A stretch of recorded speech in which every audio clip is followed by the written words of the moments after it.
हम लोगों ने फल्गु नदी में रबर डैम बनाने के बारे में निर्णय लिया, तो आप सब लोगों को मालूम है कि ये तो इसके लिए हमने कहा कि भाई यहां पर तो जो आते हैं और सालों भर लोग करते रहते हैं यहां पर आकर के, तो इसके लिए जरूरी है कि जो कुछ भी कर सके अपने पूर्वजों के पिंडदान करने हेतु, और जो गया में पूरे देश भर से और यहां तक कि जो यहां के लोग विदेशों में रहते हैं वो भी पधारते हैं, लाखों की संख्या में यहां पधारते हैं। और जो गया है ये स्थल है, इसका तो एक बहुत ही विशेष महत्व है। और आप सबको मालूम है कि किस तरह से कि गया मोक्ष की भूमि है और हर वर्ष पितृपक्ष मेले का आयोजन जो होता है, और जानते इस बार भी 9 से ही है। और जब ये शुरू आज से नहीं, हम लोग तो बचपन से इस बात को जानते थे और हम लोगों को भी यहां काम करने का मौका मिला, तब भी तो जानते ही थे। लेकिन एक बार हमको याद है अच्छी तरह कि हम जब थे मुख्यमंत्री बने ही थे, तो एक बार हम जा रहे थे दिल्ली प्लेन से, और एक महिला ने रास्ते में हमको कहा कि भाई गया में देखिए हम लोग जाते हैं ये पितृपक्ष मेला में और वहां पर व्यवस्था ठीक नहीं रहती है। तो हमने उनको कह दिया था कि भाई देखिए हम तो इसके बारे में कभी वहां जा करके तो नहीं देखे हैं, लेकिन आप कह रही हैं, अब अगली बार से इसके पहले ही हम एक एक चीज को देखेंगे और यहां पर सब तरह की व्यवस्था हो इसका ख्याल रखेंगे। और आपको मालूम है ना कि आज से ही हम लोग कितना बार आते रहते हैं, सब तरह का काम ठीक रहे, किसी को आने में दिक्कत नहीं हो, हर तरह की सुविधाएं हम लोगों ने की है। तो कौन सा ऐसा काम है जिसको हम लोगों ने इस काम को पूरा नहीं किया? आप समझ लीजिए, ये 15 दिन में जो लोग आते हैं बहुत बड़ी संख्या में 6 से 8 लाख लोग आते हैं बाहर से इस 15 दिन के अंदर। तो उसके लिए तो एक एक चीज को देखना बहुत जरूरी होता है कि सब तरह से। तो हमने 8-9 आइटम बना दिया, और जब होता है तभी भी कुछ दिन पहले आ गए थे हम लोग सबसे मीटिंग, और मीटिंग करके और एक एक चीज को देख करके और सबसे पूछ लिया, सारे अधिकारियों ने बता दिया कि हम लोगों ने सारा काम कर लिया कि कोई भी आएंगे उनको आने जाने में दिक्कत नहीं हो। ये सब जितना भी पशु जो इधर से उधर रहता है सबको हम पहले ही से कहे कि उसको एक किनारे में रखिएगा इस बीच में, ताकि किसी को कोई आने जाने में दिक्कत नहीं हो। तो हर तरह से सब काम करते हुए, और जो लोग बाहर से आते हैं उनको रहने होने का भी ठीक ठाक इंतजाम होना चाहिए। एक एक चीज को देख लीजिए। और जब सब लोग आते हैं, और ज्यादातर लोग बिहार के बाहर से आते हैं, और जब देखेंगे देखते रहेंगे कि यहां पर उनको सुविधा होती है, तो सब जगह इसकी प्रशंसा करेंगे। तो पहले की तुलना में तो और भी लोग आने लगे। अब पिछले 2 साल से भले ही आप जानते हैं कोरोना का दौर चला तो नहीं हो रहा था, और इस बार तो फिर हो ही रहा। तो इसी बीच में सब चीज को हम लोग जो देखते रहते थे, तो इसमें हम लोगों को लगा कि भाई फल्गु नदी में पानी खत्म हो जाता है, इस बीच में कुछ दिन पानी रहता, आते हैं लोग सालों भर, लेकिन पानी खत्म हो जाता है, लोगों को बहुत दिक्कत होती है। इसलिए इसके लिए हम लोगों को एक रबर डैम के बारे में काम करना पड़ेगा। देखना पड़ेगा कि भाई यहां पर जो आते हैं और इनको हर समय बिल्कुल उपलब्ध रहना चाहिए यहां पर। तो इसी के लिए अभी आपको बता दिया गया कि सबसे बड़ा रबर डैम इस देश का बन गया है।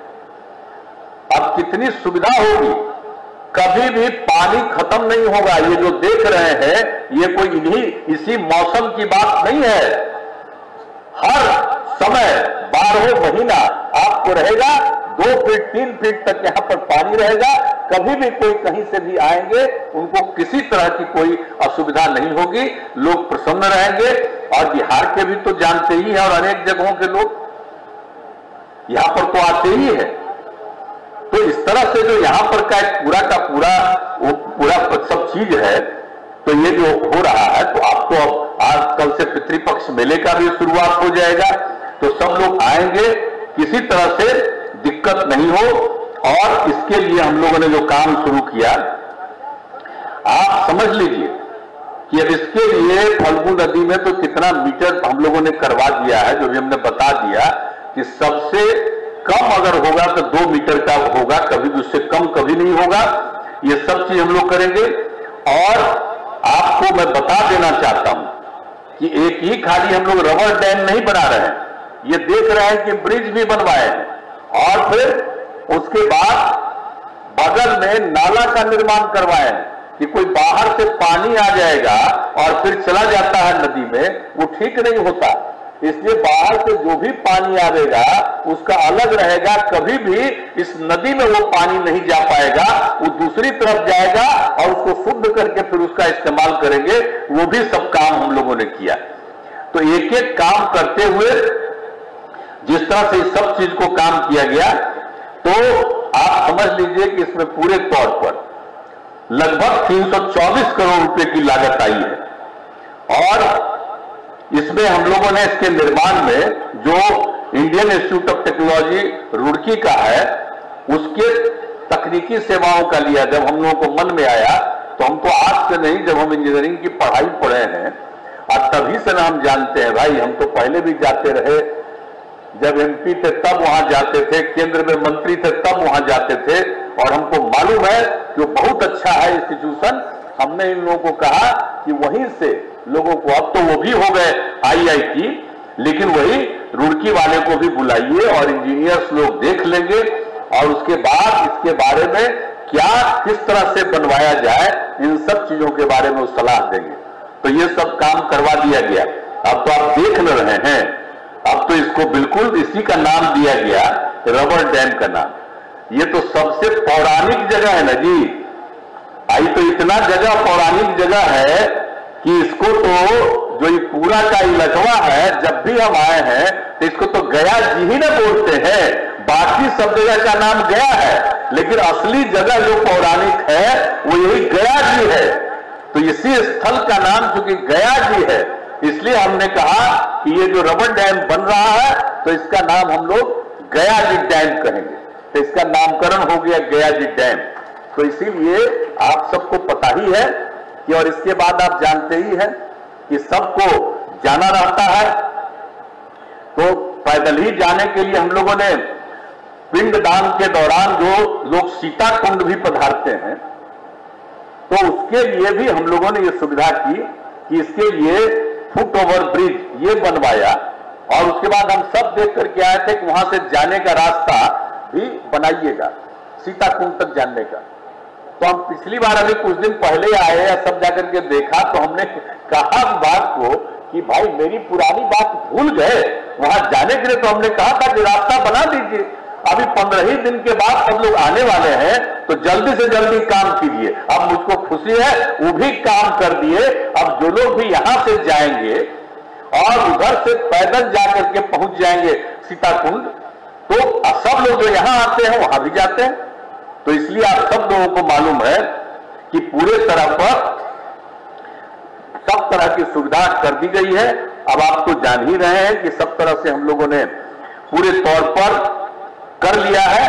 और जैसा कि आपको बता ही रहे थे माननीय उप मुख्यमंत्री जी भी, और सब आप सोच लीजिए, अब तो ये सब काम हो ही गया है। जितने लोग भी आएंगे और उन सब लोगों के लिए तो पूरा का पूरा करने के लिए तो समूचा है ही, तो ये सब काम तो लोग करेंगे ही, लेकिन जो पूरे तौर पर है आगे भी। अब यहां पर तो हम लोगों को मालूम है ना भाई, जब पहली बार 2006 में आए थे, आते तो पहले भी रहते थे, तो उस समय जो पानी का दिक्कत का पता चला था, तो उसी के बाद से हम लोगों ने शुरू किया। और एक बार पहले ही हम कहे थे कि भाई हम लोग गंगा जल पहुंचाएंगे। अब बात बीच में सबको जो कह दिए थे, उसका जो इंजीनियर और कोई था क्या घूम घाम करके खत्म किया। तो अभी कुछ हम 2-3 साल पहले 19 में कहे कि भाई इतना दिन से कहे थे, अब काहे नहीं लोग किया, जो हर हालत में हमने कहा। और जो हम लोगों ने एक शुरू किया जल डैश जीवन डैश हरियाली, यानी जल है और हरियाली है तभी जीवन सुरक्षित है। तो जो 19 में जल जीवन हरियाली अभियान का हमने शुरुआत कराया और सब पार्टी की मीटिंग करके निर्णय लिया। ये मत समझिए कि कोई हमारा कसौली का, सारी पार्टियां एक साथ बैठी और सारे एमएलए और एमएलसी बैठे और 8-9 घंटा बातचीत हुई और तब इसके बारे में सारी बातें तय हुई। तो इस सब चीज तय हुआ और उसी में हम लोगों ने तय किया कि बाकी सब चीज तो करेंगे लेकिन गंगा जल पहुंचाएंगे हम लोग। गया में, बोध गया में, राजगीर में, इन सब जगहों पर और नवादा में, तो इन सभी जगहों पर पहुंचाने के लिए हम लोगों ने जो काम शुरू कर दिया है, अब हम तो लगे हुए हैं। और आप समझ लीजिए कि हमको लगता है कि हम तो टारगेट इन लोगों को दिए हुए हैं कि इसी साल हर हालत में, हर घर, गया में, बोध गया में, सब जगह हम पानी पहुंचा देंगे। राजगीर पहुंच गया है लेकिन हमने कहा कि अभी राजगीर में खाली नहीं हमको पहुंचाना, जब तक गया, बोध गया का नहीं पहुंचा दीजिएगा। एक जगह पहुंचाने का मतलब नहीं, सब जगह पहुंचा दीजिए, सारे इंपॉर्टेंट। तो ये सब चीज के लिए हम लोग कर रहे हैं और ये काम भी बहुत तेजी से हो रहा है।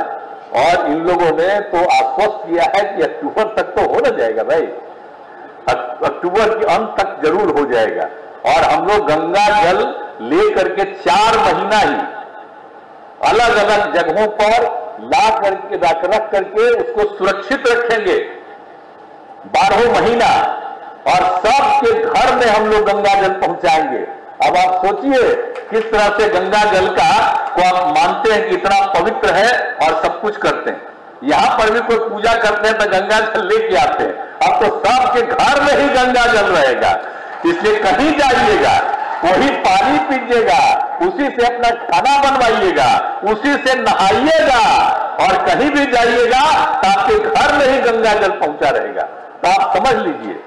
तो ये सब काम हम लोग एक साथ कर रहे हैं और इस तरह से सब तरह से सभी लोगों के लिए हम लोगों को पूरे तौर पर है और आप सब लोग यहां पर उपस्थित हैं और इसके लिए हम लोगों को बड़ी खुशी की बात है कि इसके लिए जो कुछ भी यहां पर काम हो रहा है कि और ये सब जो पितृपक्ष मेले की शुरुआत होने वाली है और इसके बाद जो कुछ भी होगा तो सब लोग जो अपने पूर्वजों के लिए पिंड दान के लिए आते हैं अब उनको किसी तरह की दिक्कत नहीं हो और सब लोग देखेंगे तो उनको हर तरह से बहुत खुशी होगी और हर प्रकार से सब लोगों को एक तरह से इसका लाभ मिलेगा। और मुझको तो पूरा भरोसा है कि जब ये बन जाएगा, बन गया है और इस बार जो लोग देखेंगे और सब तरह से सब कुछ हो जाएगा तो आप पक्का जान लीजिए कि सब दिन लोग और संख्या में आएंगे और सब लोगों को इस बात को लेकर के खुशी होगी। इसलिए आज के अवसर पर यहां आने का और मुझको बहुत खुशी है कि अब ये काम हो गया। अब इस काम के लिए अब सब लोग इसका सबको इनको फायदा मिलेगा। अब बीच बीच में जब जब हम आते रहे, यहां पर भी सैकड़ों लोग कहीं कहीं जाते थे, उपस्थित रहते थे और सब कहते रहते थे कि नहीं ठीक हो रहा है, ये हो जाएगा तो बहुत अच्छा है, यहाँ के लोग कह रहे थे। इसलिए अब तो सबको अब खुशी होगी। तो इन्हीं शब्दों के साथ कि आज ये अवसर मिल गया, जाने का मौका मिल गया, अब किसी तरह की और हम लोग हमेशा ख्याल रखेंगे, एक बात जान लीजिए, किसी तरह की कोई कठिनाई नहीं आवे तो हम लोग इस सब के लिए प्रयास करते रहेंगे। और आप सब लोगों के बीच में आकर के आज इसका उद्घाटन भी करने का अवसर मिला और आप सब यहां मौजूद थे। पुनः मैं आप सबको धन्यवाद देता हूं और आपका मैं अभिनंदन करता हूं और अपनी बात समाप्त